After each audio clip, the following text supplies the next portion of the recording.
Visakhapatnam metropolitan region development authority అవినీతి అధికారులకు కల్పతరులా మారింది.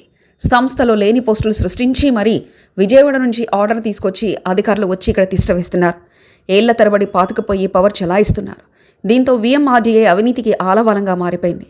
ఇప్పటికైనా సంస్థలో అవినీతికి చెక్ పట్టేందుకు ఇటీవల కమిషనర్గా బాధ్యతలు చేపట్టిన తేజ్ భరత్ సాహసోపేతమైన నిర్ణయం తీసుకున్నారు.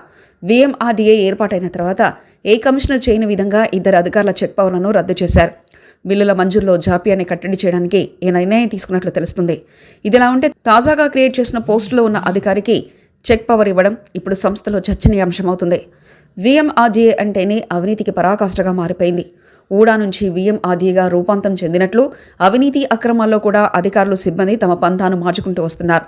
ప్రతి విభాగంపై ఆరోపణలు వెల్లువెత్తుతూనే ఉన్నాయి. ప్రధానంగా ప్లానింగ్ విభాగంలో ఆ 4 సర్వేయర్లు, సెక్రటరీ పాలన విభాగం, రెవెన్యూలో, అకౌంట్స్ విభాగాలపై అనేక ఫిర్యాదులున్నాయి. ఎంతోమంది కమిషనర్లు మారినప్పటికీ ఈ విభాగాల్లో పనితీరు మాత్రం మెరుగవడం లేదన్న విమర్శలున్నాయి.